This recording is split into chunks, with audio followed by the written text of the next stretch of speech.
Pengadilan Negeri Jakarta Selatan hari ini kembali menggelar sidang pra-peradilan yang diajukan Sekjen PDI Perjuangan Hasto Kristianto. Sidang dimulai pukul 10 pagi waktu Indonesia Barat. Sidang dipimpin Hakim Tunggal Jumianto. Sidang kali ini merupakan sidang lanjutan setelah pihak tergugat, Komisi Pemberantasan Korupsi, berhalangan hadir dan meminta penjadwalan ulang.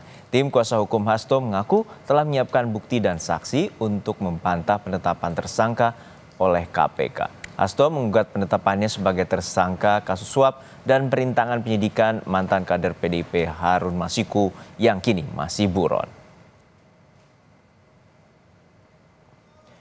KPK menetapkan Sekjen PDIP Hasto Kristianto sebagai tersangka pada 24 Desember 2024. Pada 6 Januari 2025, Hasto diperiksa pertama kalinya sebagai tersangka di KPK. Hasto pun menggugat penetapannya sebagai tersangka.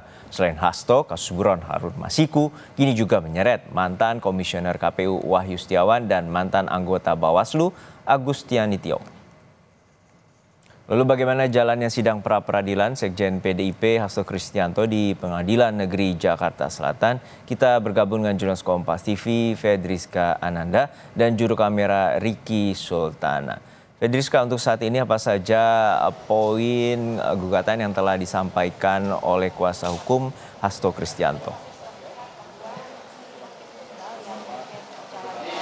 Ya, Juno, sebetulnya ada beberapa poin yang menjadi catatan begitu ya, yang tadi kami juga sempat catat bahwa terkait dengan permohonan pra-peradilan dari pihak Hasto Kristianto yang tadi dibacakan oleh tim penasihat hukum Roni Talapesi, di mana sebetulnya yang tadi disampaikan oleh tim penasihat hukum adalah mereka menilai bahwa kasus penetapan ataupun terkait dengan penetapan Hasto sebagai tersangka atas dugaan suap yang dilakukan oleh Harun Masiku ini syarat dengan politis, karena diketahui bahwa belakangan ini Hasto juga sering begitu ya mengkritik pemerintah era Presiden Joko Widodo, sehingga mereka menilai kejadian-kejadian ini kemudian menjadikan Hasto sebagai tersangka. Kemudian selain itu mereka juga menilai bahwa penetapan Hasto ini dinilai terburu-buru setelah ditetapkannya ataupun dilantiknya ketua ataupun pimpinan KPK yang baru, sehingga mereka menilai bahwa penetapan Hasto sebagai tersangka ini dinilai minim ataupun kurang secara material, sehingga inilah yang kemudian coba dibuktikan oleh tim penasihat hukum Hasto Kristianto melalui sidang pra-peradilan yang saat ini masih berjalan di Pengadilan Negeri Jakarta Selatan.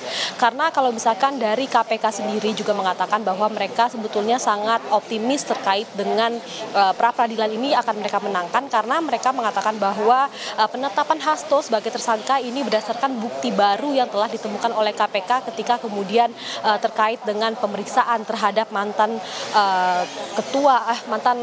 anggota KPU begitu ya, dan juga kemudian dari anggota Bawaslu, dan juga kemudian pemeriksaan yang sudah dilakukan oleh KPK pada hari-hari kemarin, sehingga ditetapkannya Hasto Kristianto ini dinilai sudah mencukupi dan juga sudah memenuhi alat bukti minimal 2 begitu ya untuk menetapkan Hasto sebagai tersangka.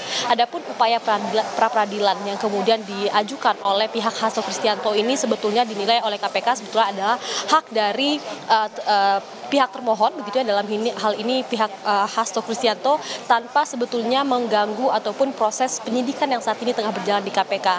Adapun terkait dengan penahanan, juga bagaimana kemudian akan kedepannya berjalannya kasus ini, tentu ini adalah hak prerogatif dari penyidik KPK, sehingga penyidik sendiri nanti akan menilai secara material dan formil apakah Hasto ini sah ditetapkan sebagai tersangka atau tidak, dan juga apakah perlu dilakukan penahanan terhadap Hasto Kristianto. Juno. Baik, terima kasih atas laporan lengkap Anda, jurnalis Kompas TV Fedriska Ananda dari Pengadilan Negeri Jakarta Selatan.